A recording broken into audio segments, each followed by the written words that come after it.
In the novel The Wind Knows My Name, Isabel Allende shows us how history repeats itself in a story about two child refugees. This is Book Public from Texas Public Radio. I'm Yvette Benavides. Isabel Allende is known the world over for her historical novels that square fact and fiction to reveal the truths about society. In her latest novel, The Wind Knows My Name, she brings us again a riveting and immersive story based on real lives and real events. The novel covers decades as we first meet 5-year-old Samuel Adler in 1938 in Vienna as the Nazis move in to occupy Austria. His mother makes the painful decision to secure a spot for him on a Kindertransport train and send him to England. In 2019, 8 decades later, we meet Anita Diaz, a young blind girl who's boarded another train to flee the unspeakable danger in her home country of El Salvador. How does she end up in Arizona? And then how does her circuitous journey, alone and displaced, lead her to the home of a now 86-year-old Samuel Adler living in Berkeley? What does Samuel still have to learn from this other refugee about what he calls his sin of indifference? And what does he learn about holding on to dreams? I talked to author Isabel Allende about her latest novel, The Wind Knows My Name. Tell me about this novel. We begin in 1938 in Austria, and we meet 5-year-old Samuel Adler. His father is this very kind doctor who disappears after the pogrom in Vienna, and that was known as Kristallnacht, or the Night of Broken Glass. And then his loving mother must make the decision to send him away on the Kindertransport bound for London. Tell us about this boy. He makes an incredible first impression for us for this novel. I have two protagonists in the novel, Samuel and Anita. And this boy, who is almost 6 years old, is Samuel Adler. He's a musical prodigy, and his mother has the horrible choice of either keeping the boy with her, knowing that the Nazis can exterminate her whole family, or send him away to England, where she doesn't know who's going to pick up the boy, who's going to take care of him, what's going to happen to him, or if she's ever going to see him again. So the separation is a trauma that the boy will carry all his life. 80 years later, when he's 86 years old, the pandemic hits. He lives in California. He has had a very safe and even life. He works for the symphony, and he has made his life very limited in many ways because he doesn't want any risk. He's very traumatized. And then when the pandemic hits, he's sheltering at home with a Salvadorian housekeeper, and they establish a wonderful relationship. And for the first time in his life, he has an opportunity to reflect upon his past and his life and his losses. And he says at one point in the book, "My sin is the sin of indifference." He was so eager to protect himself that he lived without being involved really in the world. But then life gives him an opportunity to atone for the sin of indifference. When a little girl from El Salvador, who has been separated from her mother at the border, following the policy of zero tolerance and in 2018 and 19, he establishes a relationship with the girl and takes care of her. And then everything changes for him. He opens his life, his home, and his heart. It's so profound. I mean, we do follow the character of Samuel from childhood to adulthood. And as you say, he's a musician. He has a successful career. And we move into these contemporary times, as you say. What was it about these two characters that captured your attention? The idea of Kristallnacht and what those parents had to go through to send their children away, not really knowing where they were headed, that kind of separation. And then the separations that we see in contemporary times at the border. What were those things that were lining up for you? I mean, there's even the commonality of the train in both of the stories that I found so interesting. What was it that captured your attention? When was that moment when you first started to make those parallels for yourself, even before you started to write this novel? Well, I have a foundation that works with women and children, the most vulnerable, high risk. And we have been working with migrants and refugees for a long time internationally, and also in the southern border of the United States. And when the separation started, of course, my foundation got involved with programs and organizations and people who are working to try to help. And then we heard about the case of a little girl like Anita in the book, who was separated from her mother, and the tragic event that happened, the girl was blind. And I don't know, we heard about many, many cases, thousands of children. But when you think in big numbers, like thousands of children, doesn't mean much until you meet someone, you learn the story, you hear the voice of the person, you see the face, it has a name. She in this case has a name. And then everything changes, because that child could be your child. You could be in that situation, be the mother who has to let go of the child or be separated by force from the child. So I remembered the kinder transport that I knew about because I had seen a play years and years ago. And it stuck with me because I'm a mother. That decision, would I send my kid in a train to an unknown destiny to save the child's life? It's a horrible choice that no parent should ever have to make. And then I remembered other instances in which children have been taken away from their mothers' arms. Think of slavery, when children were sold and separated from their parents like cattle. Think of indigenous children that were taken away from their families to be put in horrible Christian boarding schools to be civilized, supposedly, or many other instances in history when this has happened. So it's not a new thing, and it is a terrible tragedy every time. And the thing is about your historical fiction is that it is a fiction based on, for instance, real people, like somebody like Anita, or real situations like what's happening at the border and has been happening at the border, real situations like the kinder transport. But the thing is that in your fiction, you tell the truest truths. And as you say, you humanize these situations with numberless people involved. And you also humanize the helpers. I was really struck by that reading this novel. It's that immediately we are introduced, for example, to Colonel Volker, who helps the Adlers, as does Peter Steiner. Then the Evans couple helps Samuel. Anita is helped by Selena and Frank and Leticia, and even somehow indirectly Cruz Torres. What is the story about helpers? I think you're speaking to this idea about your foundation that's named after your daughter. But what is it? This is a story for me about also the helpers, the people who went through these situations and their families, yes. But it's really a story that underscores the helpers and the advocates. Exactly. I'm always fascinated by the goodness that we never hear about. We look at the news and everything is just horrible. We hear when we think about the crisis, the humanitarian crisis at the border, it's about the horrible policies, about the abuse of the maras and the gangs and the narcos and the police and the soldiers and it's always about the bad news. You never hear about the thousands and thousands of people who are helping.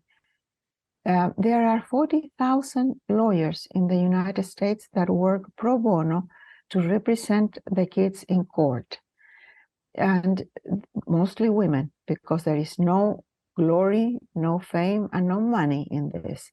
This is a work of the heart. So mostly women do it. And because my foundation works with those people, I know them. And I am always moved by the capacity for goodness that there is in the world. As you mentioned before, Samuel reflects, and as he decides that his severe sin is the one of indifference, this idea of indifference and how it afflicts those, even today, who don't have the presence of mind, who don't reflect, to acknowledge what an issue it is when it becomes part of the collective. How is this indifference a much bigger problem for those for whom there is no reflection or reckoning? I mean, sometimes I think that maybe if people read more, that's such an oversimplification. But sometimes I feel like if people read more, their empathy would bloom. A novel like this opens people's eyes to the story of the individual person and erases that indifference. I mean, that's one of the things that this book really represents for me. Maybe that's the power of fiction, that it brings you close to the story of one person. We can connect to that, but we cannot connect to thousands or millions of people. We talk about millions of Ukrainians that have left the country when Russia invaded. That doesn't mean anything until you see them, until you see their faces and learn their names. So the sin of indifference, this collective sin, is understandable because we are overwhelmed with information. There's just too much to process. We can't do that. But when we get involved, one person at a time, it's very different. We talk, for example, about in California, we have the problem of the homeless. That doesn't mean much until you get involved and you know one person or two people, and then you can do something. Often in my foundation, my daughter-in-law runs my foundation, Lori, and often I tell Lori, look, what we do is just a drop of water in a desert of need. It doesn't mean anything. And she reminds me that it is one person at a time. You cannot solve the problem, the huge problem, but you can help one person at a time. And if each one of us could do that just for one person, the world would be different. And you yourself had to leave your own homeland and live in exile for a time. You left Chile in 1973 after the coup there, and you lived in Venezuela, and then here in the States now for some, maybe, is it 40 years, I believe? A long time, yes. Tell me how your own story has informed. I know it informs your writing, but what were you reflecting on those times when you wrote this particular book? Well, I've been reflecting about that since my foundation got involved with refugees. I am a very privileged refugee. I left my country and I went to Venezuela at a time when Venezuela was a rich country, a democracy, open for everybody. Migrants from all over the world came to Venezuela.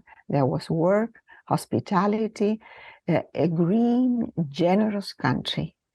And I never had to make a living cleaning bathrooms. I always was able to get a job and to find a community.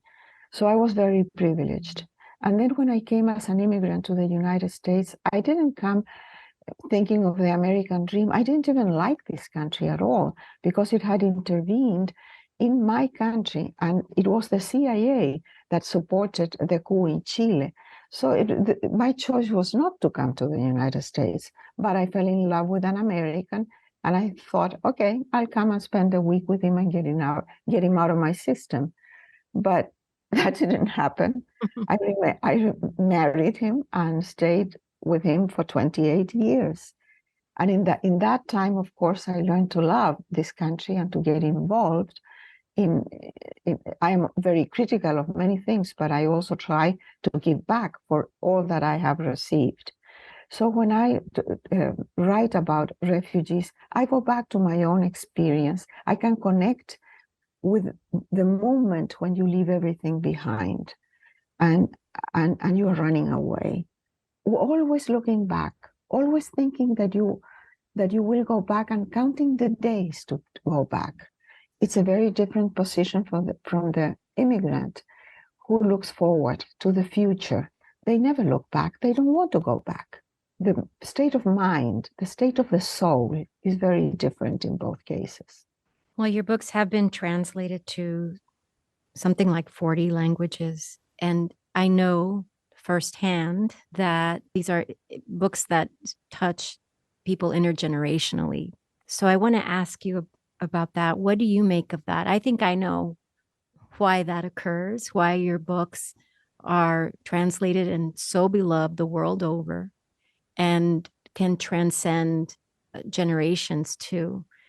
What do you think about that? I think that I write about emotions and relationships, and those are universal. We all want the same things. We all fear the same things.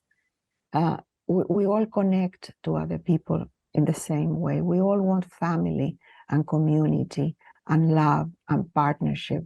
That's everywhere. So maybe when we translate a book, a lot might be lost. Irony, humor, cultural nuances, but the story carries on because we all feel the same way. You know, I was thinking about how in the book, the Anita chapters are told in this first person, where she's talking to Claudia and her Didi doll about this imaginary place, a land on a faraway star. And we know that we can learn so much from the perspectives of the young. And so the ways that Anita informs us of all of her experiences through these dramatic sort of monologues that she has really informs so much about the larger issues, the larger experiences that a refugee, an asylum seeker must undergo. And was thinking about this idea of displacement for her. And then I thought about the love stories in this book. There are love stories in this book. And this idea of belonging and longing, this very interesting thing that you do with an idea of displacement and an idea about love, a romantic love, a parental love, a familial love. That belonging to a place and longing, as you were saying before, always looking back when we must leave a place behind. Those are two things that have stayed with me in reading this novel. As you say, there are several love stories in the book. Because as I said before, what I write about is about relationships. Samuel is married to a wild character. She's incredible. She's not even faithful, and she can't be faithful. But he doesn't want to know. He wants his protected life, his safe life. Doesn't want to know what his wife does, but adores her. And so that is a very particular relationship. And then we have the love of Anita for her grandmother, for her mother, the family that she has left behind, but mostly for her sister. We learn very late in the book that the sister that we think is with her is really dead. She's carrying with her the spirit of her sister. And also the imaginary world that she invents, the planet where she goes as a bahar. This is something that kids do. They and I have seen this. They either have an imaginary friend that accompanies them in this traumatic experience, or they go into many of them don't speak for months, sometimes years. They stop talking because they go inside into a place where they can feel safe. And the trauma is so terrible, and I think it's never quite solved. No matter how much help they get, the trauma of that separation will stay with them forever.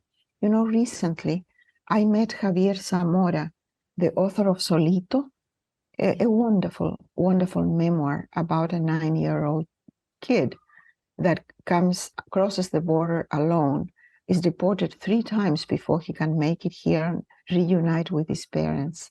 And this guy went to Harvard. He's a renowned published poet and writer.